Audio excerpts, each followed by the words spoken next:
صلی اللہ علیہ وسلم نے اللہ کے حکم سے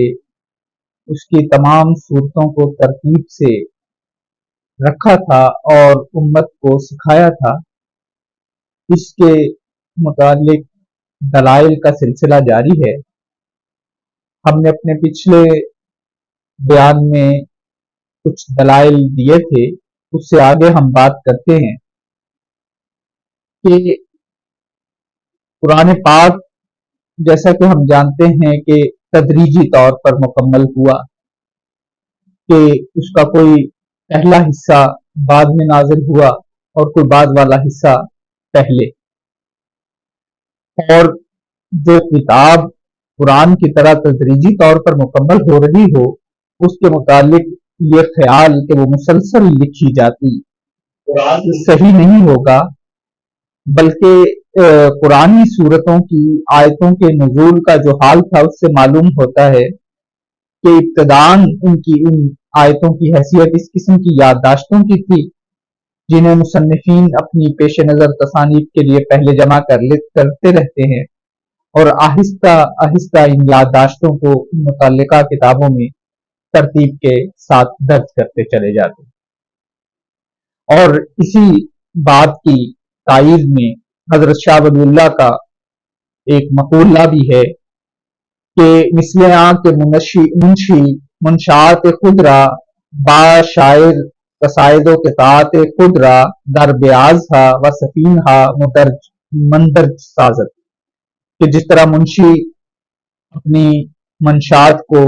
لکھتا ہے یا شاعر جو ہے اپنے قصائد اور قطاعت کو لکھتا ہے، تو اسی طرح قرآن کے تحریر کو بھی محفوظ کیا گیا ہوگا۔ اب جو لوگ قرآن میں نسخ کے قائل نہیں ہیں ان کے نزدیک تو تالیف قرآن میں اس پہلو سے کوئی دقت نظر نہیں آتی، ہاں نسخ ماننے والوں کے لیے یہ مرحلہ باقی رہ جاتا ہے کہ اگر آیت ہی بعد میں بدل گئی تو ایک دقت اوپر پیش آئے گی، لیکن ان دونوں میں سے کوئی صورت بھی مان لیجیے، یعنی نسخ مان لیں یا نسخ کے نہ مانے، ان دونوں صورتوں میں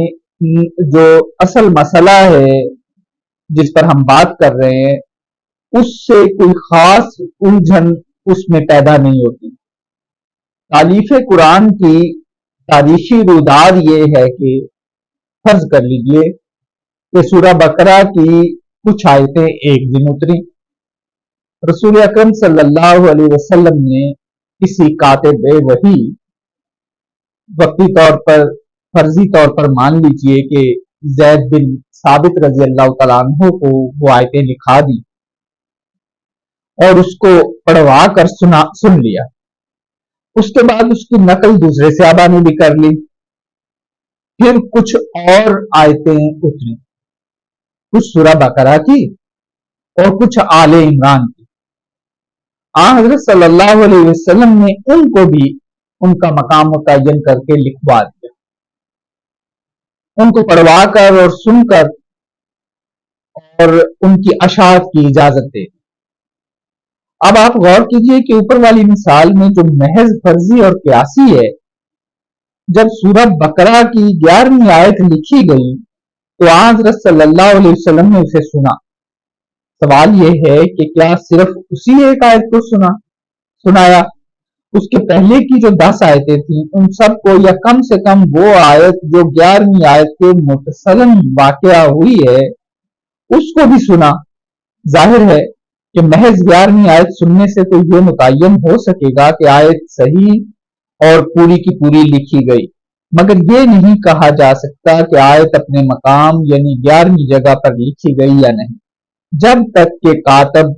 کے پاس پہلے کی 10 آیات لکھی ہوئی نہ ہوں اور اس کا ربط ان آیتوں کے ساتھ نہ ہو سکے۔ یہ تو ممکن ہے کہ جس وقت کہ 11ویں آیت لکھی جا رہی ہو این اسی وقت بقرہ کی 10 آیات یا 10ویں آیت موجود نہ ہو، لیکن یہ ناممکن ہے کہ لکھانے والا صرف اس بات پر ممکن ہو جائے کہ بعد کو 11ویں آیت کو پچھلی 10 آیات سے ملا لیا جائے اور خود اس بات کو نہ دیکھے واقعتاً کہ وہ اپنی جگہ پر لکھی بھی گئی یا نہیں۔ ہم نے یہ مانا کہ حضرت صلی اللہ علیہ وسلم پڑھ نہ سکتے تھے لیکن لکھا ہوا پڑھواتے اور سنتے ضرور تھے۔ اس سے یہ صاف نتیجہ نکلتا ہے کہ نزول وحی کے بعد حضرت صلی اللہ علیہ وسلم وہی کسی کاتب کو لکھا دیتے یا اس کا مقام بتا دیتے، وہ کاتب حضرت صلی اللہ علیہ وسلم کے پاس بیٹھ کر لکھ لیتا اور اپنے قرآن کو بالکل آخری نازل شدہ ترتیب کے ساتھ تالیف کر لیتا۔ اس طرح ہر کاتب کے پاس جو نسخہ ہوتا وہ اپ ٹو ڈیٹ ہوتا۔ یہ سارا قرآن لوگ زبانی یاد کرتے، لکھ کر اپنے پاس رکھتے، اس کی تلاوت کرتے اور رمضان میں ہر سال ایک بار اس وقت تک نازل شدہ قرآن کو دوہرا لیتے، اور صرف لکھوانے پر نبی اکرم صلی اللہ علیہ وسلم قناعت نہ کرتے تھے، بلکہ کاتب جب لکھ لیتے تو آپ پڑھوا کر سنتے۔ جب یہ کام پورا ہو جاتا تب اشاعت عام کا حکم دیا جاتا۔ جو لکھنا جانتے تھے لکھ لیا کرتے تھے اور زبانی یاد کرنے والے زبانی یاد کر لیتے تھے۔ ایک اور بات یہ ہے کہ خلافت صدیقی میں دوسری قابل گزارش بات یہ ہے کہ قرآن مجید کے ساتھ صحابہ کرام کا ذوق اور شغف بہت ہے۔ وہ اس کو زبانی یاد کر لیتے تھے، دن رات اس کو پڑھتے تھے۔ بعض ایسے حضرات بھی تھے، مثلا حضرت عبداللہ بن عمر بن العاص، جو ایک رات میں پورا قرآن ختم کرتے تھے۔ جو صحابہ قرآن کو لکھ لیتے تھے اس کو اپنی جان سے زیادہ عزیز رکھتے تھے۔ قرآن کو یاد اور اس کی تلاوت کرنے کا ایسا والہانہ شوق اور اس کے ابلاغ کا اس قدر شدید جذبہ ان صحابہ میں تھا کہ لکھی ہوئی آیت نہ صرف لکھنے والے کے پاس لکھی رہ جاتی تھی، بلکہ آنن فانن بہت سے بزرگوں تک پہنچ جاتی، جو اس کو یاد اور اپنے اوراد میں شامل کر لیتے۔ اگرچہ یہ بات روز روشن کی طرح عیاں ہے، لیکن پھر بھی اس سلسلہ میں دو ایک واقعات مد نظر رہیں۔ پہلا واقعہ یہ ہے کہ حضرت ابن ارقم رضی اللہ تعالیٰ عنہ کے گھر میں رسول اکرم صلی اللہ علیہ وسلم نے ایک تلاوت خانہ قائم کیا تھا، جہاں لوگ بیٹھ کر کلام پاک پڑھا کرتے تھے۔ مصعب بن عمیر رضی اللہ تعالیٰ عنہ اور ابن مکتوم رضی اللہ تعالیٰ عنہ کو بیعت عقبہ اولیٰ کے بعد مدینہ اس غرض سے آپ نے بھیجا تھا کہ لوگوں کو قرآن کی تعلیم دیں۔ مکہ ہی کے زمانہ قیام کا واقعہ ہے کہ حضرت عمر رضی اللہ تعالیٰ عنہ کی بہن اور بہن بھائی قرآن پڑھ رہے تھے۔ حضرت عمر آتے ہیں، بہنوئی کو زدوکوب کرتے ہیں۔ جب زدوکوب کرتے کرتے تھک جاتے ہیں تو بہن سے کہتے ہیں کہ دکھاؤ کیا پڑھ رہی تھی۔ وہ جری خاتون کہتی ہیں تم ان لکھی آیتوں کو اس وقت تک نہیں چھو سکتے جب تک پاک نہ ہو۔ جب صحابہ کرام کلام مجید کی تلاوت کرتے تو عورتیں گھروں سے نکل آتی، لڑکے کھیل بھول جاتے، راہگیر سننے کھڑے ہو جاتے، اور شیریں بیاں شاعر شعر کہتا اور شعر سننا چھوڑ دیتے، اور بالآخر مخالفین تک کو ہار مان کر کہنا پڑتا ما ھذا قول البشر۔ اور یہ انہوں نے قرآن کا اعجاز دیکھ کر اس بلند آواز سے پڑھنے سے روک دیا جو کفار تھے انہوں نے۔ تو یہ تو مکہ کی زندگی اور مظلومیت کے دور کا حال تھا۔ جب مدینہ میں تشریف آوری ہوئی تو اصحاب صفہ کے نام سے کچھ 70 اصحاب رسول اکرم صلی اللہ علیہ وسلم کی ایک مستقل جماعت قرآن مجید پڑھنے اور پڑھانے کے لیے قائم کر دی گئی، اور یہ سلسلہ صرف صفہ ہی تک محدود نہ رہا، بلکہ انصار کا ہر گھر مہمان خانہ ہونے کے ساتھ ساتھ ایک مستقل مکتب قرآن بن گیا۔ چنانچہ باہر سے جو مہاجر آتے